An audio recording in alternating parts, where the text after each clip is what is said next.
Hello, my name is Michael Kennedy, and this video is for Concordia University class Theories of Teaching, Week 3 Debunking Myths. An issue that I uncovered about the different opinions and concepts present in this field are that teachers are not given proper professional development on best practices for teaching students, both from a brain development standpoint and learning strategies and techniques standpoint. Knowledge of the slow development of the prefrontal cortex enables educators to be more patient with students, especially ones with issues with behavior and discipline problems. A dyslexic brain will compensate in wild, circuitous ways to do the same thing that non-dyslexics do automatically. Gives hope for people of all levels.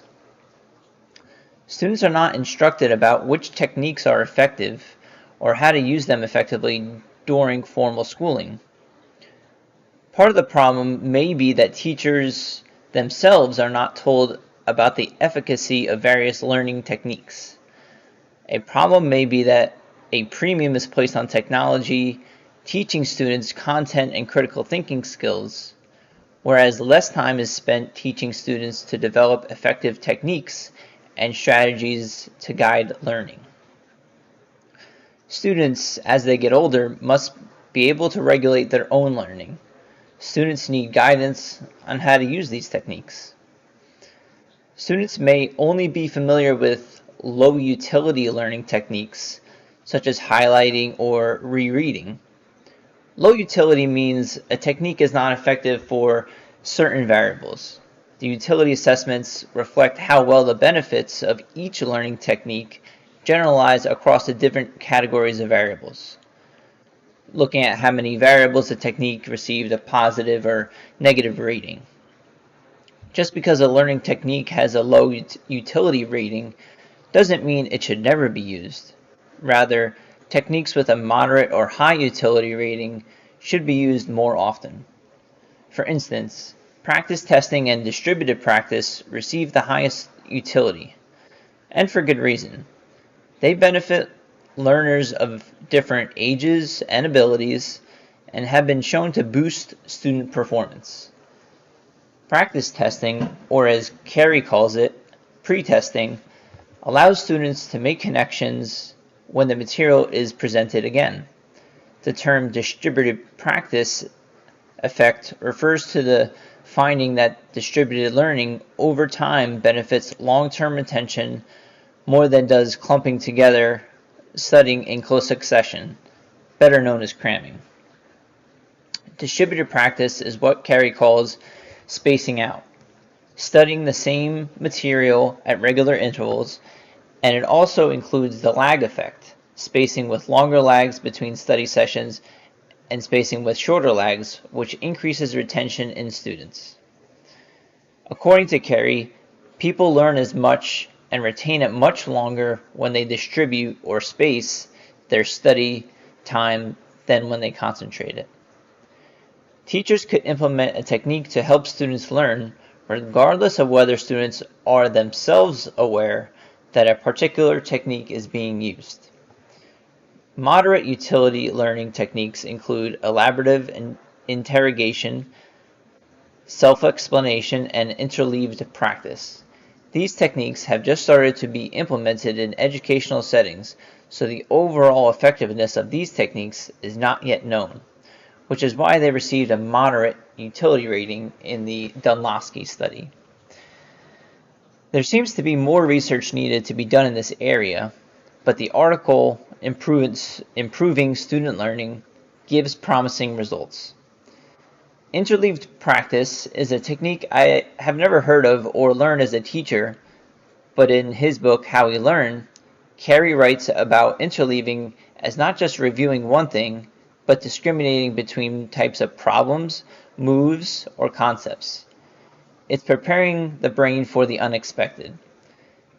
The other two moderate utility techniques seem like they would be effective in my classroom, which are elaborative interrogation which is asking why a fact is true, and self-explanation, which is explaining some aspect of processing during learning. A way for me to implement elaborative interrogation is by having students question why chemical bonds form the way they do, or why density changes with a change in the state of matter, and then using self-explanation to verify they do understand. Self-explanation could improve learning by linking new information with existing prior knowledge. In a way, self-explanation reminds me of the incubation stage of the stages of control that Kerry mentions, that time when you've taken a break from your work and the brain is working to reorganize information that links old information with the new.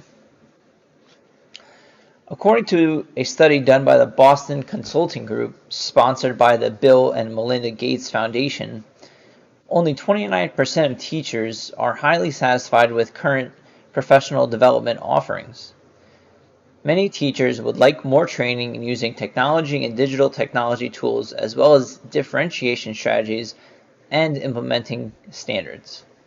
According to an article by the Washington Post, many professional developments are geared towards textbook adoptions, mandates, or ineffective scripted programs. More effective PD is needed to meet the needs of teachers and their challenges, as well as to give teachers effective strategies to engage all students. Aside from the 3 or 4 times a year that a school offers professional development, what could be a more effective format is bringing educational neuroscience into PLCs, professional learning communities, which could be at grade level or content area. The use of technology by students outside of school is literally rewiring their brains. The cerebral areas most affected are attention, memory, thinking processes, and social skills. Due to neuroplasticity, the brain adapts to a constant flow of information by reconfiguring cognitive, emotional, and social networks. Until recently, little research has considered teachers' own opinions on the ways neuroscience can contribute to educational practice, but a few suggestions for improving brain activity are frequent movement breaks, encouraging and modeling for students DUEX, growth mindset, employing specific strategies such as graphic organizers or decision trees, changing the structure of lessons to engage multiple senses, using repetition, or modifying the physical classroom environment. The potential for translating neuroscience research into classroom practice is currently limited.